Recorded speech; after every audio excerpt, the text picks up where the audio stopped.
What's up, everyone? We're back for another episode of Locked On Bucks, and there were some official signings today. Bobby Portis, Joe Ingles, Jevon Carter. We still don't have a figure for Serge Ibaka. That's one that we are very interested in, but we can talk about that. What's going on in the rest of the NBA? Donovan Mitchell doesn't seem too happy, and this is a key piece for the Bucks. We've discussed this before. What's it going to mean? Does he come to the East? So we'll discuss that. And what about an old friend? Should we talk about Eric Bledsoe today? I think we might. Let's get started. You are Locked On Bucks, your daily Milwaukee Bucks podcast, part of the Locked On Podcast Network, your team every day.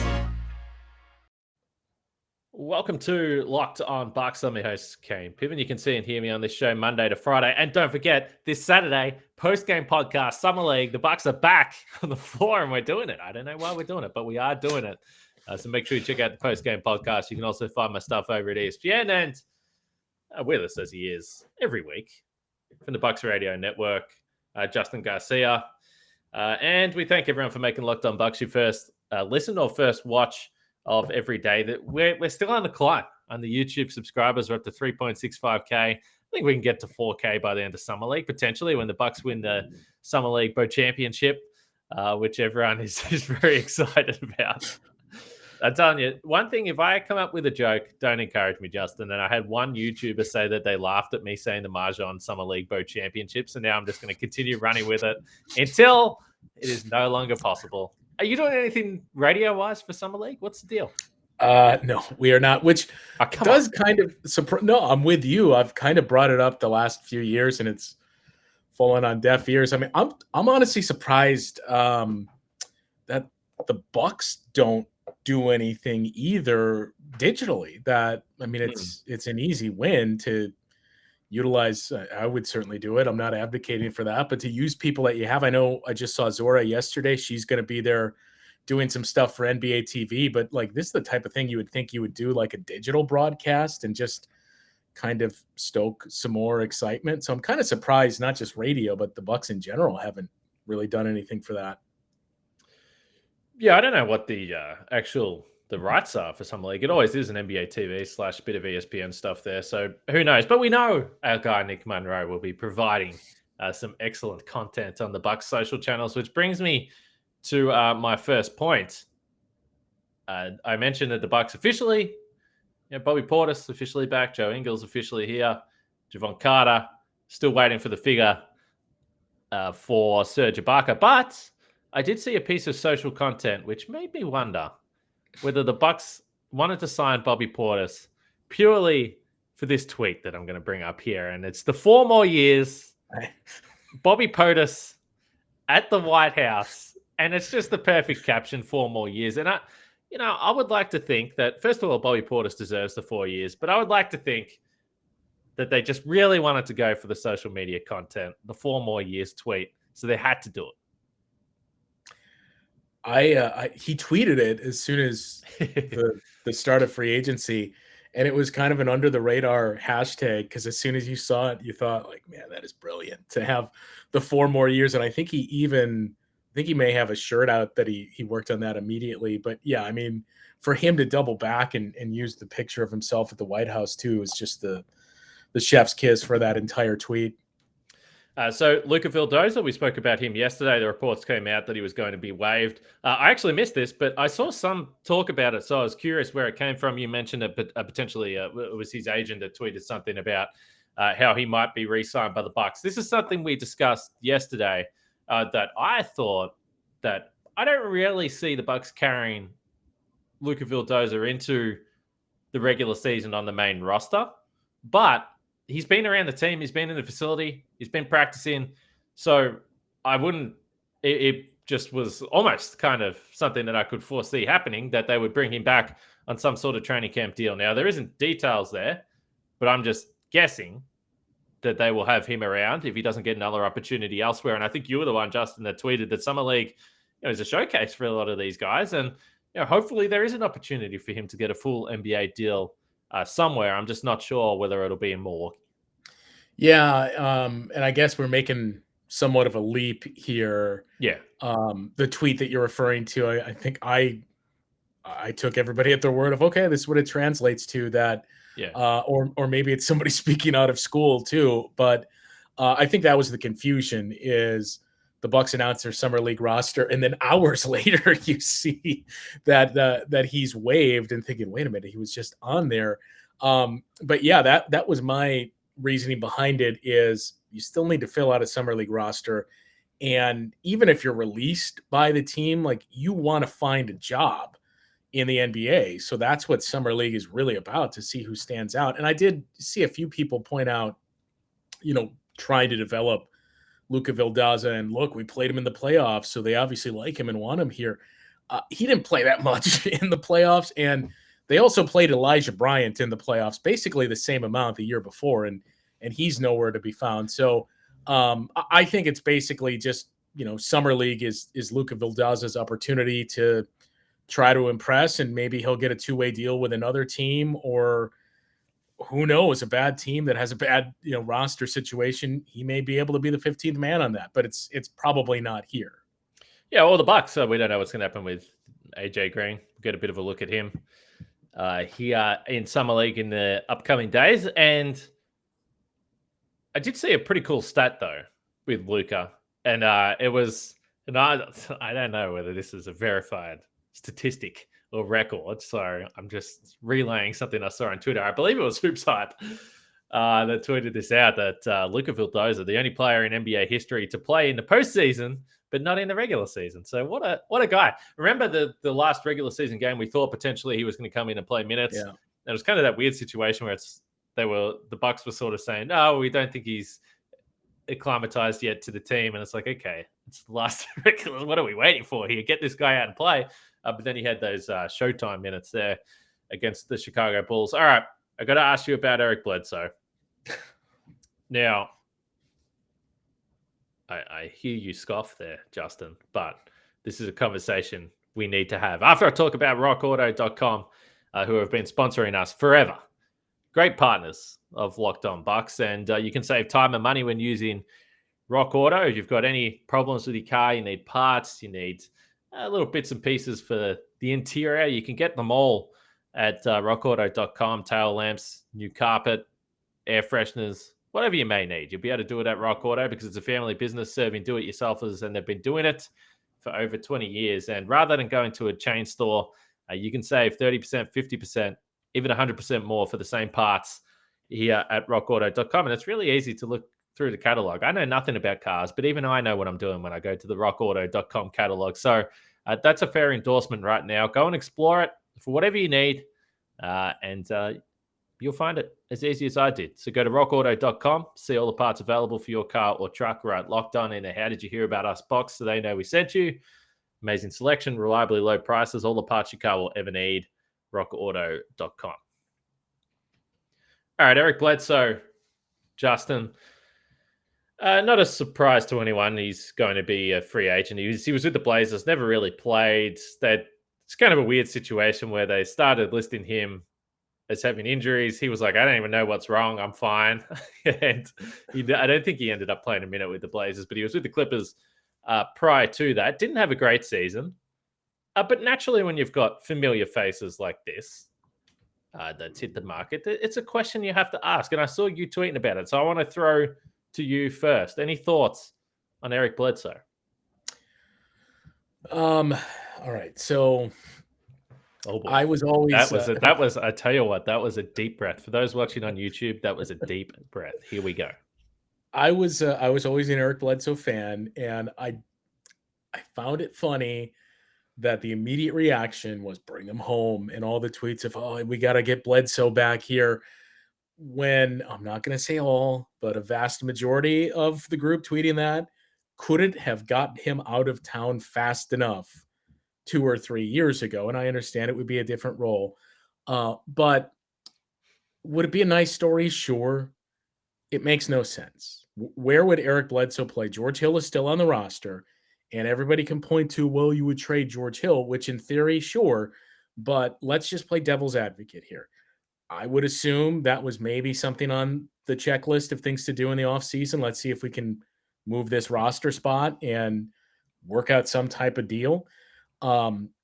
a player that is in his mid-30s who suffered numerous injuries last year, whose play maybe declined, and doesn't really have a large contract to net you a lot. You have 0 draft assets you can include. Realistically, what are you getting in that trade? And you can say, well, it's part of a package, but I don't think they're looking to trade Grayson Allen. So it's not like there's this robust trade market for George Hill. So I think you have to approach the season with George Hill's on the roster. We just touched on Jevon Carter. He's here. And, the same group that wants Eric Bledsoe was most of the same people saying Jevon Carter, I don't disagree, needed to play more in the playoffs last season. So if you bring in Eric Bledsoe, how does that work? Because I would maintain it's not a perfect analogy, but Jevon Carter is probably at this stage in their career a cheaper, a better, a younger version of Eric Bledsoe. And if George Hill's on the roster, we know one thing with Bud, George Hill is going to play. So there's just no room for him. And I wouldn't really classify that as a big need for the Bucks with those two on the roster, even if George Hill is mysteriously gone and it's still Jevon Carter. You have Jevon Carter and Drew Holiday. There's not a need for Eric Bledsoe. So I'm not necessarily advocating for Eric Bledsoe to come back, but as we discussed, 13 roster spots currently. I guess the pushback, and certainly a lot of if there's negative feedback that I'm reading on YouTube and Twitter from Bucks fans, because I think for the most part, most people are like, look, we understand they were pretty restricted this offseason. We were pretty realistic in understanding that best case scenario is you just bring a bunch of guys back. I think that was probably the most likely scenario. We're certainly seeing that.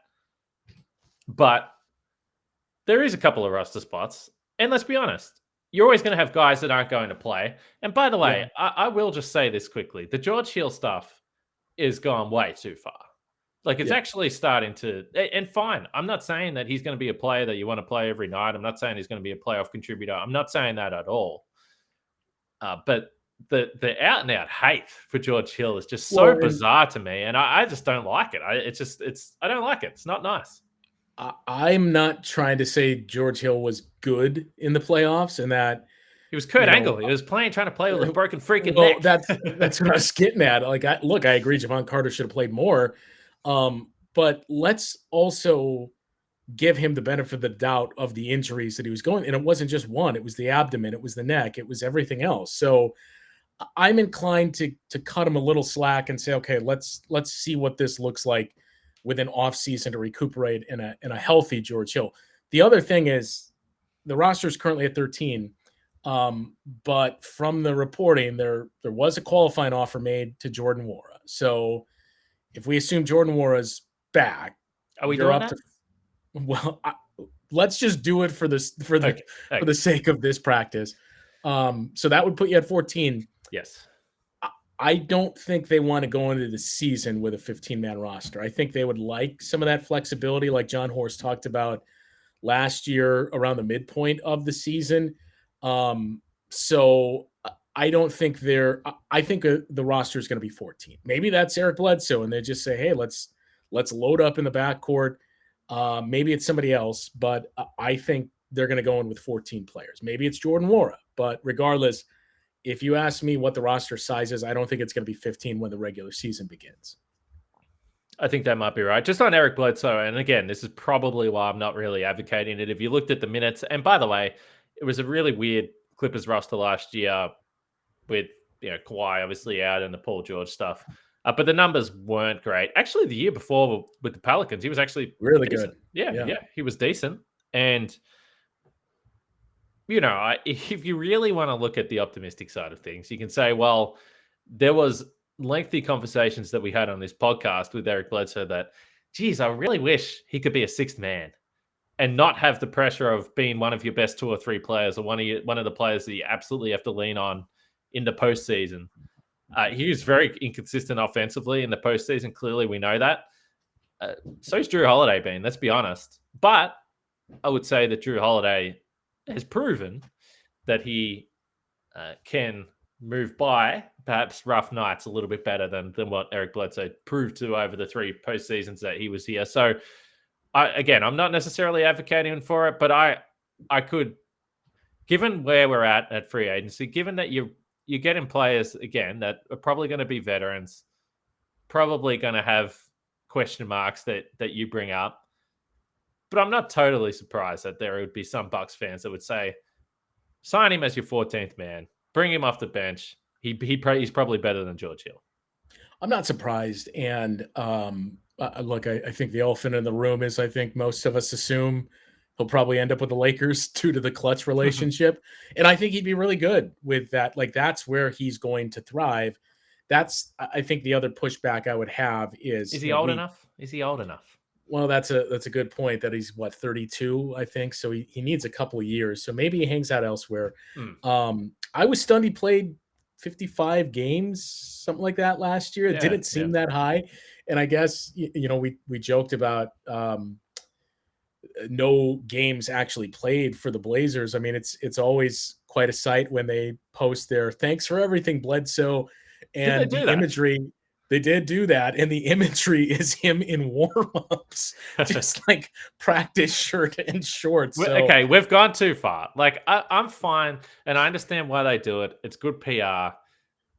He didn't play, and you didn't want him to play. It's not good. Like, you got to play at least 2 years somewhere for them to do that. So is he going to get a thank you video? Do you think they'll just replay the press conference? I hope so. It's just, thanks, Bled, and it just clips of him on the bench.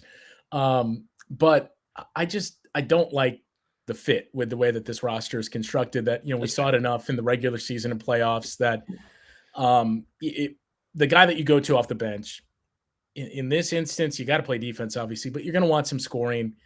You're not really going to get that from Eric Bledsoe and his shot profile, where he takes his shots from. It's not a whole lot of threes, and a majority of it is he's getting to the rim, and that's kind of the area in that.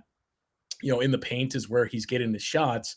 Not a whole lot of three-point attempts. That doesn't bode well with Giannis on the floor. We saw enough of that to know that. So I think his best fit is somewhere where he's the penetrator and he's just surrounded by shooters. And, Giannis is going to be on the floor for the majority of the time. So that's not an ideal fit here.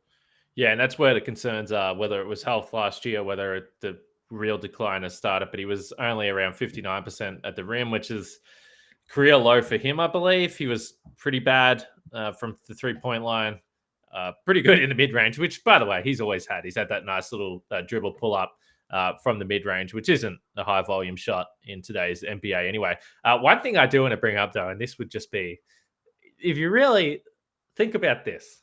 So the Bucks sign Eric Bledsoe. They keep George Hill on the roster. They win the championship. And then the two players, I know there was a lot of draft picks, but the two players that you traded for Drew Holiday, you get them back and you win a title with all of them. What a story. It would be incredible stuff. Again, I don't think any of this is likely to happen, but just imagine if they were able to get those two guys straight back on the roster and win the title with the upgrade. It would be beautiful stuff. I mean, that's the picture that you want for anybody's memorabilia collection is the three of those guys together with the trophy. Is this Photoshop? No, this is real. Right. This is real. No, that actually happened. It was 2 years after they won the title. They won another. So that was something I was going for a walk today and chuckling to myself. Someone was looking at me thinking I was a weirdo. And I said, you don't understand what I'm thinking of. I'm thinking of George Hill, Eric Bledsoe, and Drew Holiday winning the title together. So anyway, I've got something about the Toronto Raptors that's just fascinating to me. Speaking of me going on a walk and listening to podcasts, I've been listening to something very strange when it comes to the Toronto Raptors.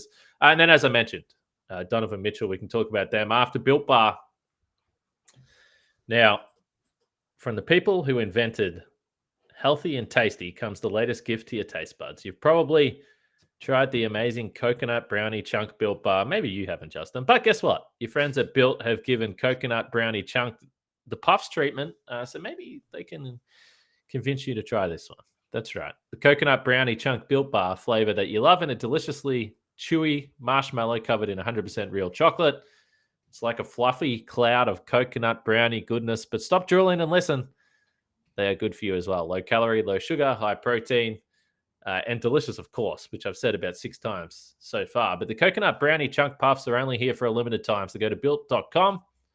Make sure you don't miss out. They're going fast because they taste amazing. Delicious coconut, rich, sweet brownie, creamy marshmallow, Stop fantasizing. Get to built.com to order your box of coconut brownie chunk built puffs right now. Go to built.com, use the promo code LOCK15 and get 15% off your order.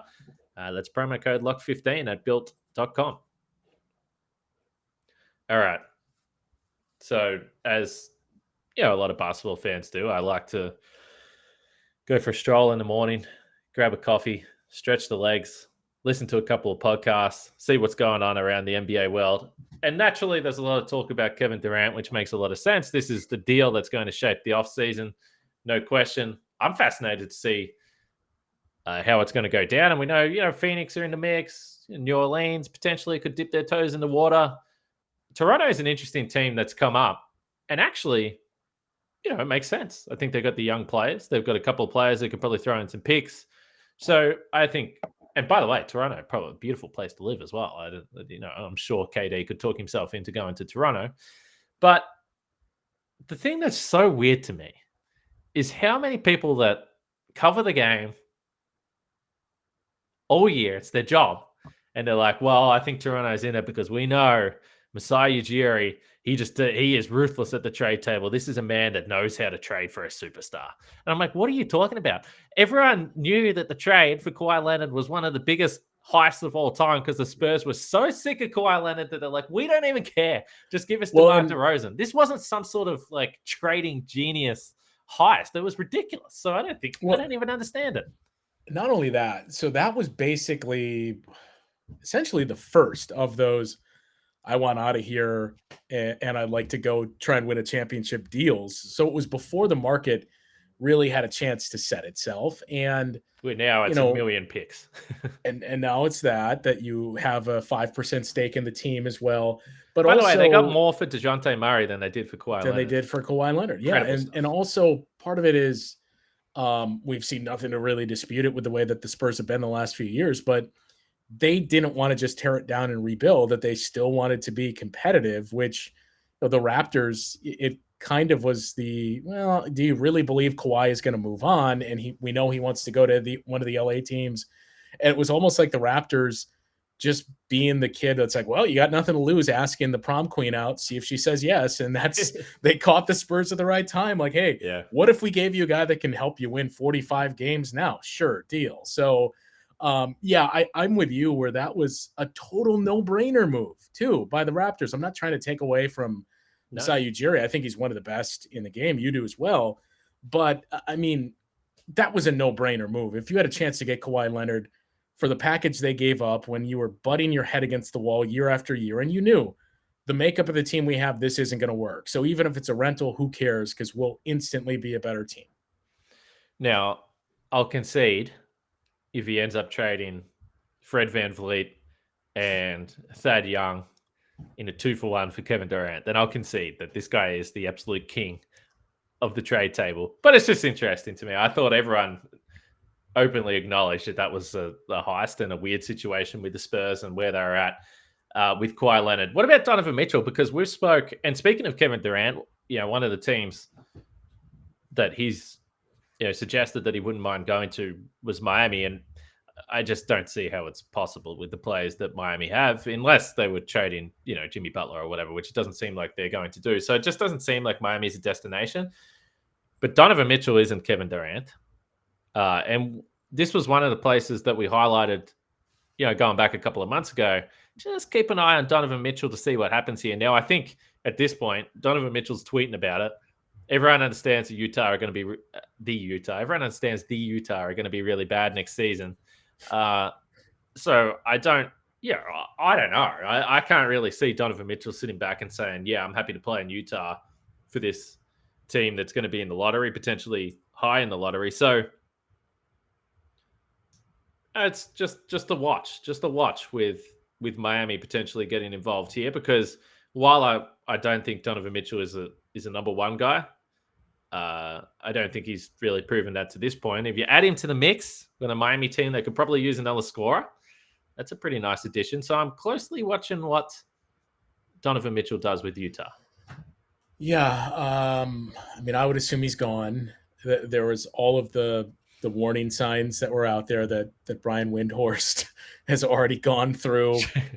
ad nauseum, but I would assume he's gone. That what's the point of retaining him at this point? And if you're the Jazz too, and this is the package we got for Rudy Gobert, all right, what are you guys willing to offer up for Donovan Mitchell? The Miami thing, I would, if you told me the Heat get one of those players, it would have to be Donovan Mitchell just by the package that they could put together.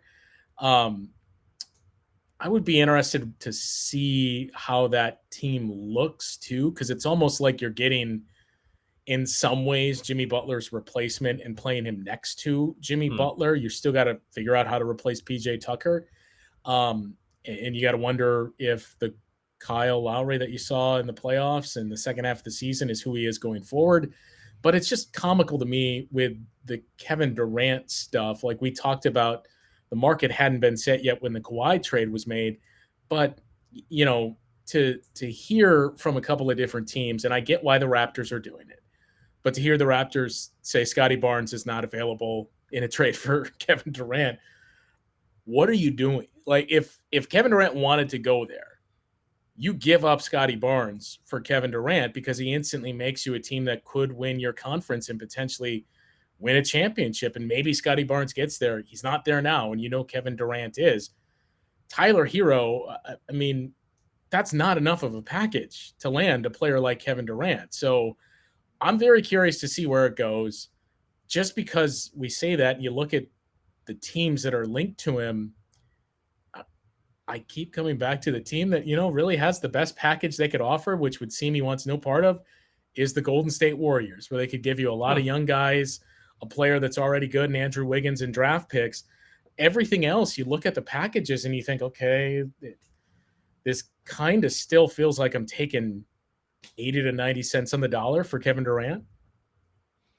Yeah, I just kind of assume that that's why all these teams that, you know, that's why I still just come back to Phoenix, because if he came out and said that there was two teams that he wanted to go to, by the way, the two teams that finished with the number one seed in their conferences, so he's setting his sights pretty high, by the way. But two pretty nice places to live, I'm sure, Miami and Phoenix. But I think given the history, you know, you're talking about a guy that just signed a contract and said, screw it, I want to leave.